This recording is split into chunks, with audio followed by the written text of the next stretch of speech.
Cheryl merupakan seorang mahasiswa yang aktif dalam pelayanan gereja dan perkuliahannya. Sebelum adanya pandemi COVID, Cheryl dan temannya James turut serta dalam kegiatan-kegiatan yang berhubungan dengan kepemudaan gereja.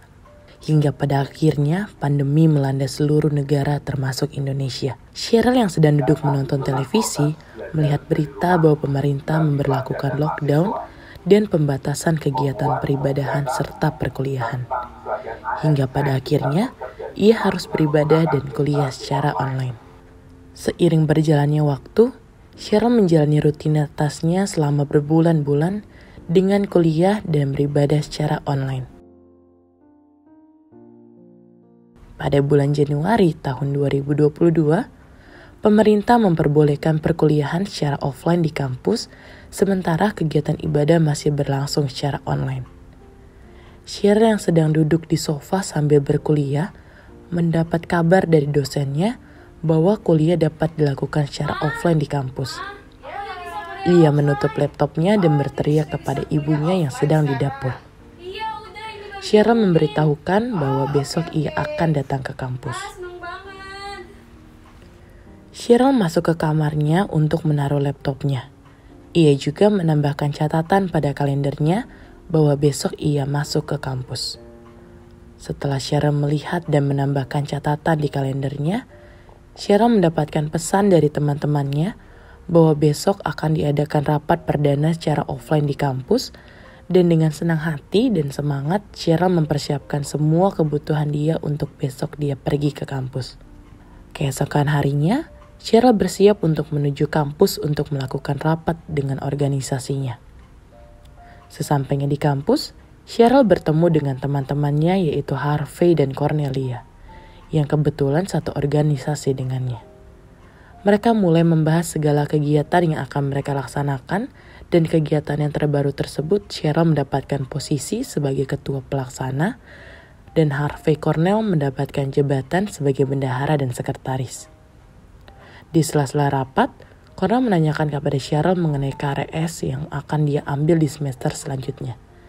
Dan Cheryl pun merespon dengan santai dan menanggapi seolah-olah keuangannya sudah diurus. Di hari Kamis, Cheryl terbangun dari tidurnya karena bunyi alarm.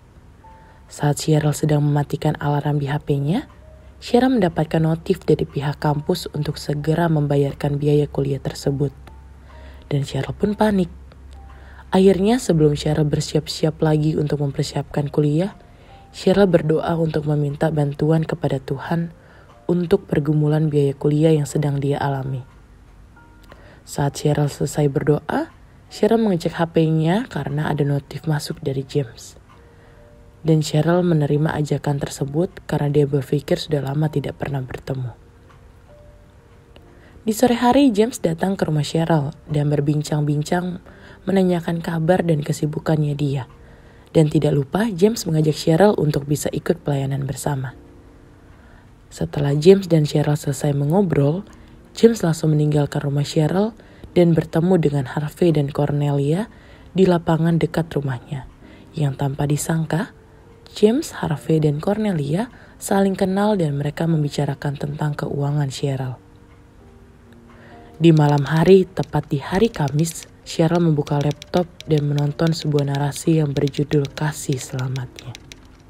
Kasih Selamatnya. Hari itu ada keceriaan, kesibukan, lalu lalang dalam kenang akan karya besar Tuhan Allah yang membebaskan mereka dari belenggu perbudakan. Ya, mereka sedang mempersiapkan Paskah.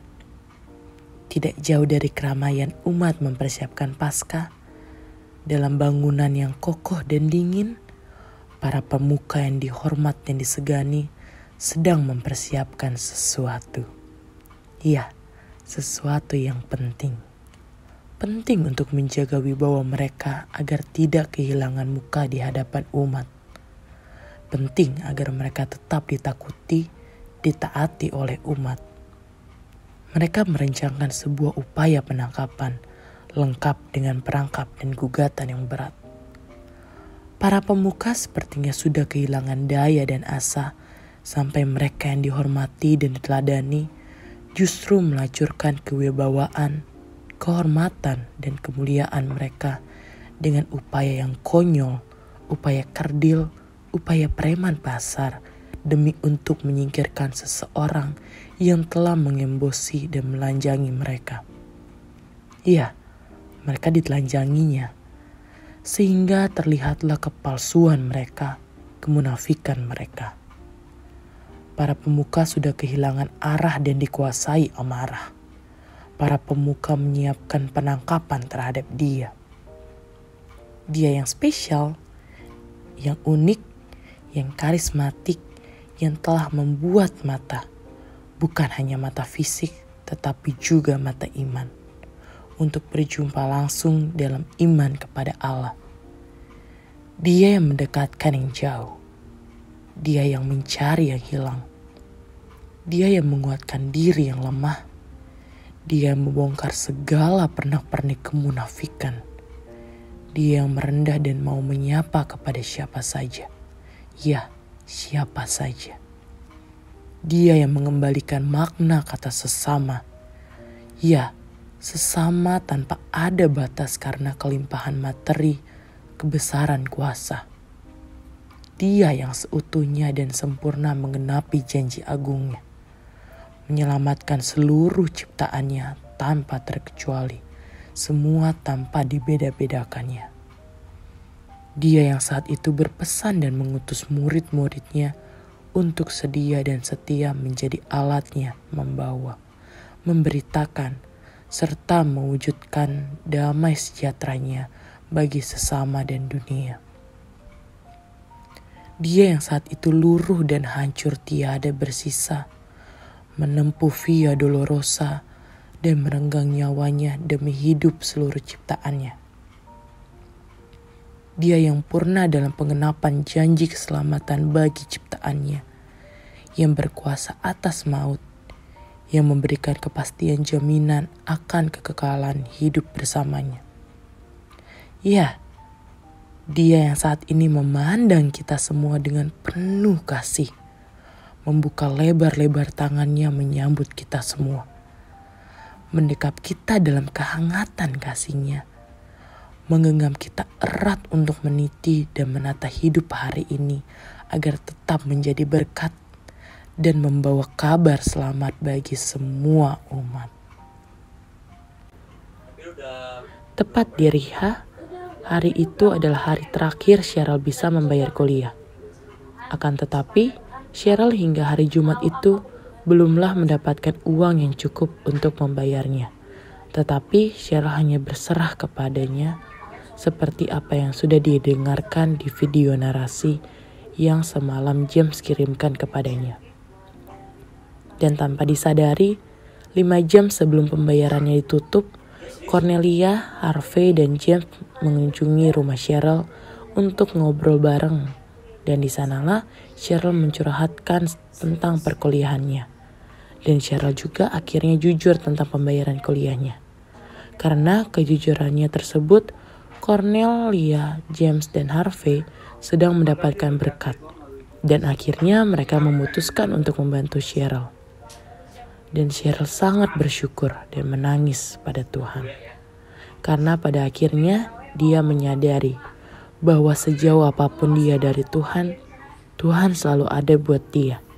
Dan tidak pernah meninggalkan umatnya sampai terjatuh. Bahkan Tuhan rela mati di kayu salib hanya untuk menebus dosa-dosa setiap manusia yang berdosa.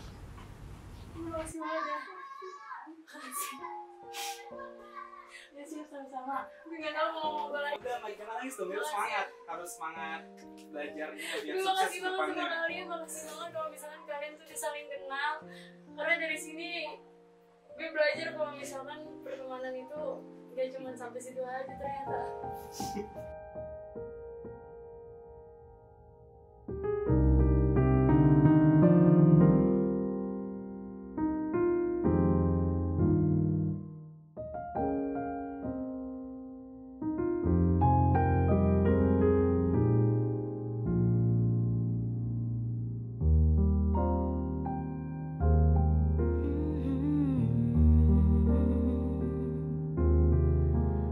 On a hill far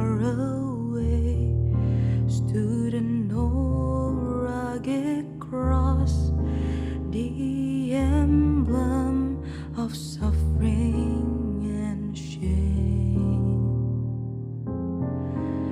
And I love that old cross where the dearest and best for a world of lost sinners was slain.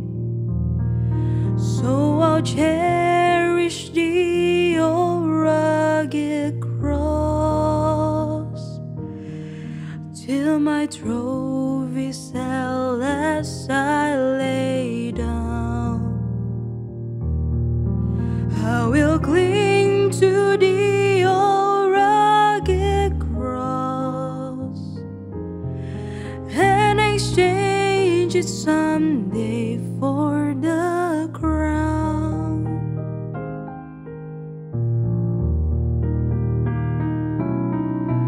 To the old rugged cross I will ever be true, its shame and reproach gladly bear.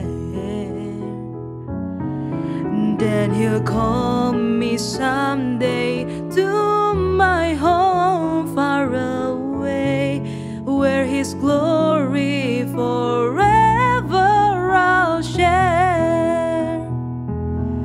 So I'll cherish the old rugged cross till my trophies held as I lay down.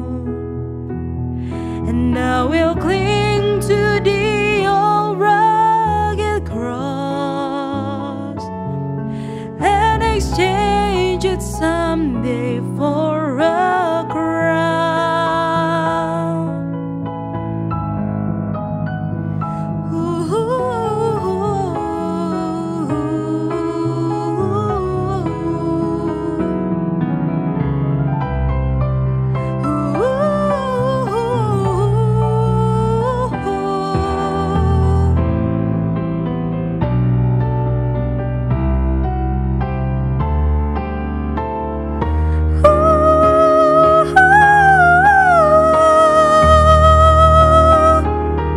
Pada salib itu ku kan setia selalu menanggungnya sepanjang hidup. Ia akan datang